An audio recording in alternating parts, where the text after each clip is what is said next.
वसुदेवसुतं देवं कंसचाणूरमर्दनं देवकी परमानन्दं कृष्णं वन्दे जगद्गुरुम् अव्यक्तादीनि भूतानि व्यक्तमध्यानि भारत अव्यक्तनिधनान्येव तत्र का परिदेवना இந்த ஸ்லோகத்தை பார்த்தோம். பகவான் சொல்றார், ஹே அர்ஜுனா, எல்லா பூதங்களும் எல்லாரும் அந்த அவ்யக்தத்துல தான் முதல்ல இருந்தா, நடுவுல கொஞ்ச நேரத்துக்கு, ரொம்ப கொஞ்ச நேரத்துக்கு வியக்தமா தெரியற, திருப்பி அந்த அவ்யக்தத்துக்கிட்டேயே போயிடுற. அந்த அன்மேனிஃபெஸ்டட் ஃபார்ம்ல இருந்து கொஞ்ச நேரம் மேனிஃபெஸ்ட் ஆகி நாம ரூபங்களா தெரிஞ்சு திருப்பி அந்த அன்மேனிஃபெஸ்ட்குள்ளேயே போயிடுறோம். இதுதான் சனத் சுஜாத்தியம் அதர்ஷனாத் அப்படின்னு சொல்லிட்டு, இந்த கண்ணுக்கு தெரியாத அந்த நிலையில இருந்தோம், அப்புறம் கொஞ்ச நேரம் கண்ணுக்கு தெரியற மாதிரி ஒரு ரூபத்துல வந்தோம், திருப்பி அந்த கண்ணுக்கு தெரியாத நிலைக்கே திரும்பி போயிடும். இப்போ இந்த உடம்புன்னு எடுத்துட்டாலே நம்ம இந்த சிருஷ்டி எவ்வளோ வருஷமா இருக்குன்னு பார்க்கலாம்.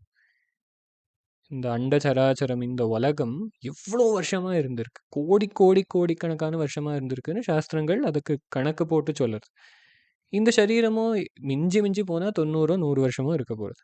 அதுக்கப்புறம் இந்த சிருஷ்டி இன்னொரு கோடி கோடி கோடி வருஷம் இருக்க போகிறது.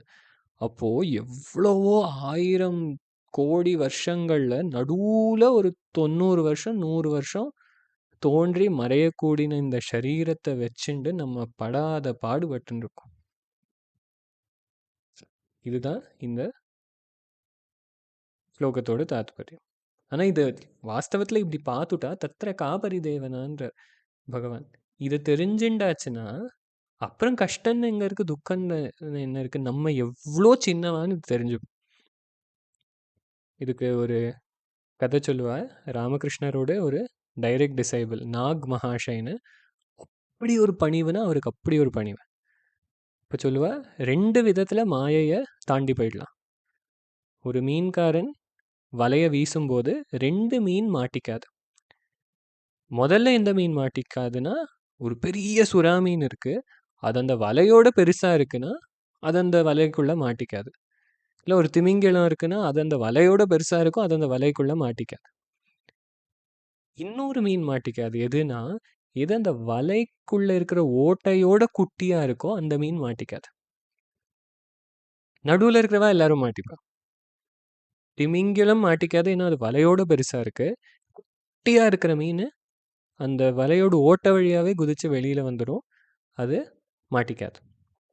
இந்த மாதிரி சுவாமி விவேகானந்தர் வந்து திமிங்கிலம் மாதிரி அது எப்படி வளர்ந்துட்டார்னா, அந்த மாயையால் தன்னோட வலையை போடவே முடியாத அளவுக்கு ஒரு திமிங்கலம் ஆயிட்டார். ஆனால் இந்த பக்கம் நாக் மகாஷை வந்து அந்த குட்டி மீன் மாதிரி அவரோட அந்த பர்சனாலிட்டி எவ்வளோ சின்னதாக்கின்ட்டார்னு, அந்த பக்தியிலேருந்து வர அந்த பணிவு, அந்த வினயம் அவருக்குள்ளே எப்படி இருந்ததுன்னா, அவர் இத்தினூண்டா தன்னை பண்ணிட்டார். அப்படி அத்தினூண்டா பண்ணிட்டதுனால மாயையினால் அவரை பிடிக்க முடியல. அதனால் எல்லாராலையும் விவேகானந்தர் மாதிரி திமிங்கிலம் ஆக முடியாதுனாலும் நாக் மகாஷை மாதிரி நம்மளை ஒரு தூசின்னு நம்ம தெரிஞ்சுட்டா போகிறோம். நான் ஒன்றும் இல்லை, ஒரு தூசி, அவ்வளோதான். இவ்வளோ பெரிய உலகத்தில் நான் பெருசாக பண்ணுறேன்னு நினச்சிட்டு இருக்கேன். ஆனால் வாஸ்தவத்தில் இந்த சிருஷ்டியோட பிக்கர் பிக்சரை நம்ம பார்த்தோன்னா நம்ம வெறும் தூசி தானே தெரிஞ்சுட்டா பிரச்சனையெல்லாம் போயிடுறது. தத்ரகா பரிதேவனா இப்படின்றது நம்மளுக்கும் புரியுது. இப்போது அடுத்த ஸ்லோகத்தில் பகவான் சொல்கிறார், ஆச்சரியவத் பஷ்யதி கஷ்டிதேனம் ஆச்சரியவத் வததி ததைவ சான்யः ஆச்சரியவச்சைனமன்ய ஸ்ருணோதி ஸ்ருத்வாப்யேனம் வேத ந சைவ கஷ்டித். இப்படி இருக்கிற இந்த சத்தியம், இந்த பரமாத்ம தத்துவத்தை பற்றி பேசினா நிறைய பேர் ஆச்சரியமாக பார்க்குறாளாம். ரொம்ப ஏதோ சிம்பிளான விஷயம், பொய்யை சொன்னால் எல்லாரும் ஈஸியாக நம்பிடுறா. நீ செத்து போக போகிற அப்படின்னு சொல்லிட்டா எல்லாரும் ஈஸியாக நம்பிடுறா. ஆமாம், நான் செத்து போக போகிறேன், இது உன்னோட அப்பா, இது உன்னோட அம்மா, இது உன்னோட பாஸு, இவா உனக்கு இந்த சொந்தம் அந்த சொந்தம்னா எல்லாத்தையும் ஈஸியாக புரிச்சுட்டுடுறா. உனக்கு அழிவே கிடையாது, நீ சுத்தம், நீ பிறக்கவே இல்லை, உனக்கு இறப்புன்றது கிடையவே கிடையாது, துக்கன்றது உன்னை தொடவே தொடாது, நீ ஆனந்த ஸ்வரூபம், இப்படியெல்லாம் சொன்னால் எல்லாரும் ஆச்சரியமாக பார்க்குறா. என்ன சொல்கிறேன் நீங்கள், ஒன்றுமே புரிய மாட்டேங்கிறதுன்னு ஆச்சரியமாக பார்க்குறேன். ஆச்சரியவத் வததி ததைவ சான்யஹ. அத சொல்றவாளும் இன்னும் பெரிய ஆச்சரியம். இங்க 2 அர்த்தம் உண்டு. ஆச்சரியவத் வததி ததைவ சான்யஹ. இத பத்தி பேசும்போது எல்லாரும் ஒரு ஆச்சரியத்தோட சொல்றா. என்ன இப்படியெல்லாம் சொல்றா? இப்படியெல்லாம் இருக்காமே வேதாந்தத்துலன்னு ஒரு ஆச்சரியத்தோடவே சொல்றா. ஆச்சரியவச்சைவம் அந்யஸ்ருணோதி. கேட்கிறவாளும் அவ அத கேட்கும்போது அவளுக்கு அப்படி ஒரு ஆச்சரியமா இருக்கு. ஆனா இதெல்லாம் கேட்டப்புறமும் சில பேருக்கு என்னதான் புரிய வச்சாலும் புரிய மாட்டேங்கிறது. ஆச்சரியவச்சைனம் அந்யஸ்ருணோதி. ரொம்ப ஆச்சரியப்பட்டு இந்த விஷயங்கள் எல்லாம் கேட்கிறான்னு சொல்லும்போது ஒரு விஷயம் ஞாபகம் வருது. ஒரு சப்தாகத்துல நான் சப்தாகத்துல பூஜைக்கு உட்காந்துருந்தேன். அது அந்த பாராயணம் பிரவச்சனம் பண்றவா முன்னாடி உட்காந்துருந்தா. ஸோ பிரவச்சனம் நடந்துட்டு இருக்கும்போது நான் பிரவச்சனம் பண்றவரோடு பின்னாடி உட்காந்துருக்கேன். எனக்கு அவரும் தெரியறார், ஸ்ரவணம் பண்ணிட்டு இருக்கிறவாளும் தெரியறார். ஏன்னா அவர் கரெக்டாக பின்னாடி உட்காந்துருக்கேன் நான் ஸ்டேஜில். அப்போ இவர் கம்பீரமா வேதாந்தம் சொல்லிட்டு இருக்கார். இந்த கேட்கறவா ஃப்ரண்ட் ரோல ஒரு மாமி வாயை திறந்து வச்சுட்டு அப்படி ஒரு தண்ணியே மறந்து போய் ஆச்சரியத்தோட கேட்டுட்டு இருந்தா. ஆனா அப்படி ஸ்ரவணம் பண்றவா முன்னாடி சொல்லறதே பெரிய பாக்கியம். ஆனா எனக்கு அந்த சீன் இன்னும் அப்படி ஞாபகம் இருக்கு. எல்லாரும் பாதி பேர் பாதி தூக்கத்துல இருக்கா, சில பேர் மண்டைய ஆட்டின்னு இருக்கா, சில பேர் மேல பார்க்கறா, டைமை பார்க்கறா. இப்படி எல்லாமும் தெரியறது எனக்கு. ஆனா இந்த மாமி மாத்திரம் அப்படியே வெச்ச கண்ணு வாங்காம அந்த வாய் திறந்தது கூட தெரியாம அப்படி ஒரு ஆச்சரியத்தோட ரசிச்சு ஸ்ரவணம் பண்ணிட்டு இருந்தா. அப்படி சில பேர் ஆச்சரியமா கேட்குறா. இதெல்லாம் இந்த விஷயத்தெல்லாம் சொன்னாலே அவளுக்கு ஒரே ஆச்சரியமா இருக்கு. சில பேர் எவ்வளோதான் சொல்லி புரிய வச்சாலும் அவளுக்கு புரிய மாட்டேங்கிறது. அதுக்கு திருதராஷ்டிரன் தான் சரியான எடுத்துக்காட்டு. பகவான் கிருஷ்ணரே வந்து சொல்லியும், வியாசரே வந்து சொல்லியும், சனகாதி மகர்ஷிகள் வந்து சொல்லியும், யார் சொல்லியும் புரிய மாட்டேங்கிறது. விதுரர் சொல்லி எவ்வளோ பேர் சொல்லி ட்ரை பண்ணியாச்சு, யார் சொன்னதும் புரியல. இந்த ஸ்லோகம் அப்படின்றது நம்ம முன்னாடியே பார்த்துருக்கோம். கட்டோபனிஷத்துக்கும் பகவத்கீதைக்கும் ரொம்ப ஒரு நெருங்கின சம்பந்தம். பகவான் நிறைய கட்டோபனிஷத் மந்திரங்களை ஸ்லோகமாக பண்ணி தான் கீதையில் சொல்லியிருக்கார். இதுவும் ஒரு அப்படிப்பட்ட ஒரு மந்திரம் தான். ஸ்ரவணாயாபி பகுபிர்யோ நலவ்யஹ ஷிண்வந்தோபி பகவோயம் ந வித்யுः ஆச்சர்யோ வக்தா குஷலோஸ்ய லப்தா ஆச்சர்யோ ஜ்ஞாதா குஷலானுஷிஷ்டः. இங்கே இந்த ஸ்லோகத்துக்கு பகவத்கீதையில் ஆச்சாரியர் எழுதியிருக்கிற பாஷ்யமும், அங்கே அந்த கட்டோபனிஷன் மந்திரத்துக்கு ஆச்சாரியர் எழுதியிருக்கிற பாஷ்யமும் ரொம்ப சிமிலராக இருக்கும். ரெண்டையும் சேர்த்து சொல்கிறேன். இங்கே ஒரே ஒரு வித்தியாசம் என்னன்னா, கட்டோபனிஷத் எக்ஸ்பிளிசிட்டாக ஒரு விஷயத்த சொல்லுறது. இது ஆச்சரியமாக இதை பார்க்குறா, ஆச்சரியமாக இதை பற்றி பேசுகிறா, ஆச்சரியமாக இதை பற்றி கேட்குறான்றது கீதா ஸ்லோகத்தோட நேரடி மீனிங். ஆனால் கட்டோபனிஷத் ஒரு லெவல் டீப்பாக போயிட்டு சொல்லுறது, ஆச்சர்யோ வக்தா குஷலோஸ்ய லப்தா. இதை பேசக்கூடினவன் ஒரு பெரிய ஆச்சரியம், இதை புரிஞ்சுக்க கூடினவன் இன்னும் பெரிய ஆச்சரியம். இந்த விஷயத்த ஆச்சாரியர் இங்கே கீதா பாஷ்யத்தில் சொல்கிறார். யோ அயம் ஆத்மானம் பஷ்யதி ச ஆச்சர்யா யோ வததி யஷ்ச ஸ்ருணோதி சஹ அநேக சஹஸ்ரேஷு கஷ்டிதேவ பவதி. யார் இந்த ஆத்ம தத்துவத்தை பார்க்குறாளோ அவன்தான் இருக்கிறதுலே பெரிய ஆச்சரியம். யாரு இதை பற்றி பேசுகிறானோ, ஏன்னா எதோ வாச்சோ நிவர்த்தந்தே அப்பிராப்பிய மனசா சஹான்னு உபனிஷத்தே சொல்லுது. இதை வாயால் பேச முடியாது, காதால் கேட்க முடியாது, மனசால் இதை பிடிக்கவே முடியாது. கேனோபனிஷத்துலேயும் அந்த குரு சொல்கிறார், ந தத்ர சக்ஷுர் கச்சதி ந வாக் கச்சதி நோ மனஹ ந வித்மோ ந விஜானீமோ யதைதத் அனுஷிஷ்யாத். அங்கே கண்ணும் அங்கே போய் எட்டுறதில்ல, வாக்குக்கும் அது எட்ட மாட்டேங்கிறது, மனசுக்கும் அது எட்ட மாட்டேங்கிறது. இது எங்களுக்கும் தெரியாது, இதை எப்படி சொல்லி கொடுக்கறதுன்னு தெரியாதுன்னு அந்த குரு சொல்கிறார். இங்கே தெரியாதுன்றது எப்படி புரிஞ்சுக்கணும்னா, இதை ஒரு பொருளாக நம்ம தெரிஞ்சுக்கல.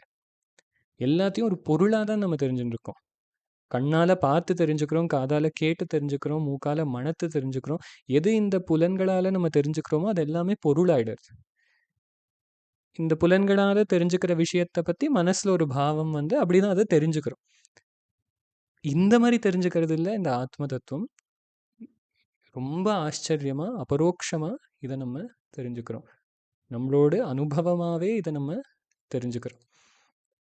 மற்றவ எல்லாம் எப்படி இருக்கான்னு ஆச்சாரியர் சொல்றார், ஆச்சரியம் அதிருஷ்டபூர்வம் அத்புதம் அகஸ்மாத் திருஷ்யமானம் தேன துல்லியம் அப்படின்ற. ரொம்ப ஆச்சரியம், இதை பார்த்ததே கிடையாது, அற்புதமா இருக்கே, திடீர்னு நான் ஏதோ நினைச்சுட்டு நம்ம ரோட்ல நடந்துன்னு இருக்கும்போது திடீர்னு ஒன்று வந்து நம்ம கண்ணு முன்னாடி நின்னா எப்படி பார்ப்போமோ அந்த மாதிரி எல்லாரும் இந்த வித்தியை பார்க்குறாள். ஏன்னா இந்த மெசேஜ் நம்மளுக்கு உலகத்துல எங்கேயுமே கிடைக்க மாட்டேங்கிறது. எங்க போனாலும் நம்ம அஜ்ஞானத்தை பலம் படுத்துறதே தவிர இந்த ஞானத்தை யாருமே கொடுக்கறதுக்கு இல்லை. இந்த ஞானத்தை சொல்றவாளும் ரொம்ப குறைச்சல், இந்த ஞானத்தை கேட்குறவாளும் ரொம்ப குறைச்சல். 1000ல் ஒருத்தருக்கு தான் இதை சொல்லணும்னோ கேட்கணும்னோ தோணும். அதனால இது ஒரு ஆச்சரியம். இன்னொரு பக்கம் சொல்லி கேட்டு தெரிஞ்சுக்க முடியாத விஷயத்த எப்படியோ வார்த்தையினால அந்த குரு அந்த சிஷ்யனுக்கு புரிய வைக்கிறார் அப்படின்றது இன்னொரு ரொம்ப பெரிய ஆச்சரியம். இன்னொரு இடத்துல கட்டோபநிஷத்துல வர ஒரு மந்திரம், உபனிஷத் சொல்லுறது, பராஞ்சிகானி வியத்ருணத் ஸ்வயம் பூஹு தஸ்மாத் பராங் பஷ்யதி நாந்தராத்மன் கஷ்சித்தீரஹ பிரத்யகாத்மானமைக்ஷத் ஆவருத்த சக்ஷுரமிருதத்வம் இச்சன். இந்த புலன்கள் எல்லாம் என்ன பண்ணுறதுன்னா நம்மளுக்கு எப்போதும் ஏமாற்றி விட்டுடுறதுதான். எப்படி ஏமாத்துறதுன்னா வெளியில் இருக்கிற விஷயங்களை பார்த்துட்டே நம்ம மனசை வெளியில் தள்ளி விட்டுடுறதுதான். இப்போ நம்ம தியானம் பண்ணுறதுக்காக உட்காந்துட்டு இருக்கோம், ஆனால் கொஞ்ச நேரம் கண்ணை மூடின்னு உட்காந்துட்டப்புறம் அந்த கண்ணை திறக்கணும்னு தோணுது. ஏன் அப்படி தோணுறது? ஏன்னா கண்ணுக்கு ஒன்றும் திறக்கணும்னு ஆசை இல்லை. உள்ளே இருக்கிற மனசுக்கு கண்ணு வழியாக தான் வெளியில் இருக்கிற விஷயங்களை போய் பார்க்க முடியும், அதை அனுபவிக்க முடியும். அதனால உள்ள யாரையோ பூட்டி வச்சா அவ கதவை தட்டுற மாதிரி இந்த மனசு தட்டி நம்மளை திறக்க வைக்கிறது கண்ணை.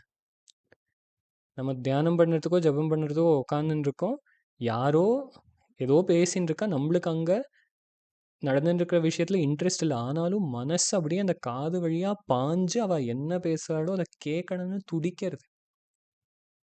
இப்படி இந்த புலன்கள் வெளிநோக்கி இருக்கிறதுனால இந்த மனசு ஈஸியாக அதை இன்ஸ்ட்ருமெண்ட்டாக யூஸ் பண்ணிட்டு அந்த ஓட்டை வழியாக வெளியில் தப்பிச்சு போயிடுறது.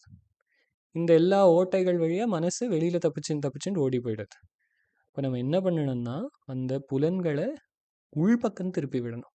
அது யாரால முடியும்னா கஷ்டித் தீரஹா, நல்ல தைரியமாக இருக்கிற சில பேரால தான் முடியும்.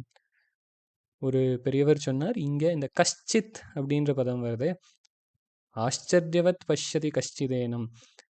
அந்த கஷ்சித்துன்றது இந்த தீரால தான் சொல்றது. எந்த தீரால கட்டோபனிஷத் சொல்றதோ புலன்களை அடக்கி அதை உள்பக்கமாக திருப்புறா அந்தர்முகம் படுத்துறான்னு யாரை உபனிஷத் சொல்றதோ அவளை தான் பகவான் இங்கே கஷ்சித் அப்படின்ற பதத்தினால சொல்றார்.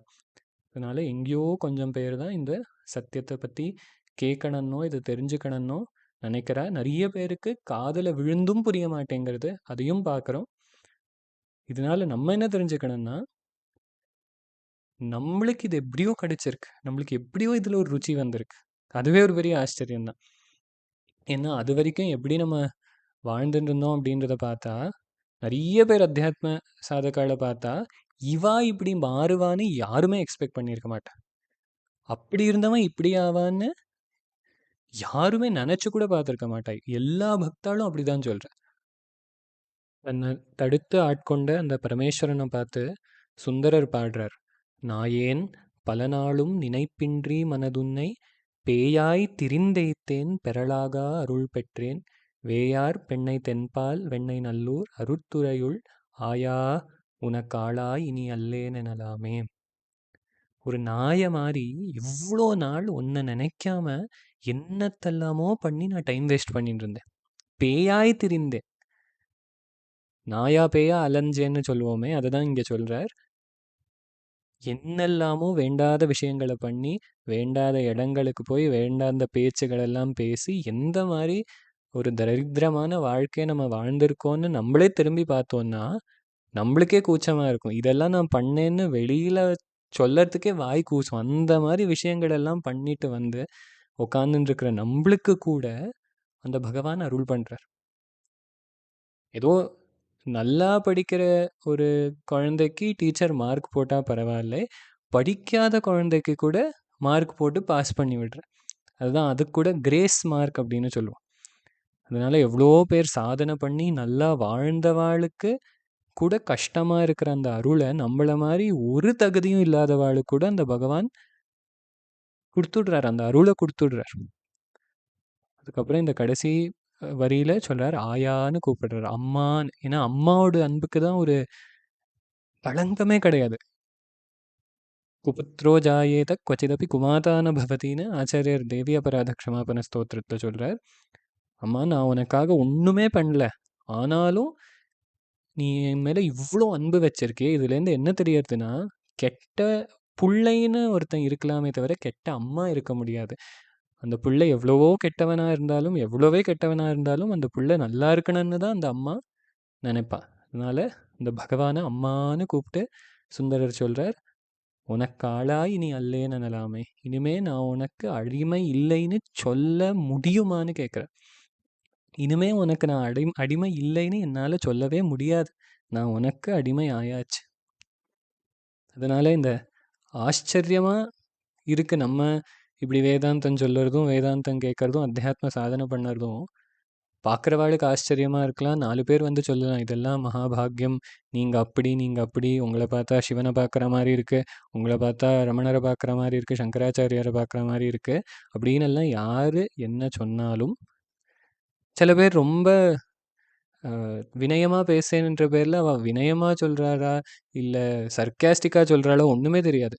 உங்கள மாதிரி எல்லாம் நீங்க எப்போதும் சத் சங்கத்துல போய் ஸ்ரவணம் பண்ணிட்டு இருக்கேளே, எங்களுக்கு உங்களை பார்த்தாலே போறோம், அந்த சத் சங்கத்தோட ஸ்ரவண புண்ணியம் கிடைச்சிரும் போல இருக்கேன். இதவா நிஜமா சொல்றாளா இல்ல கேலியா சொல்றாளா, எப்படியோ சொல்லிட்டு போயிட்டோம். ஆனா அந்த ஆச்சரியம் நம்மளை சேர்ந்தது கிடையாது. நம்ம ஏதோ பண்ணதுனால 4 பேர் நம்மளை பார்த்து ஆச்சரியப்படலை. அந்த பகவானோட அருள் நம்மளுக்கு கிடைச்சதுனால இதை ஸ்ரவணம் பண்ணுறதுக்கும் சொல்லறதுக்கும் கேட்குற பாக்கியம் நம்மளுக்கு கிடைச்சிருக்கு. அதனால சொல்றவனும் ஒரு ஆச்சரியம், கேட்குறவனும் ஒரு ஆச்சரியம். இவா 2 பேரையும் ஆச்சரியமா பண்ண அந்த பகவானை மறக்கப்படாது. அந்த பகவானோட அருள் நம்மளுக்கு எப்போதும் இருக்கணும்னு பிரார்த்தனை பண்ணிட்டு இந்த சத் சங்கத்தை இங்கே பூர்த்தி பண்ணலாம். சிவ சிவ.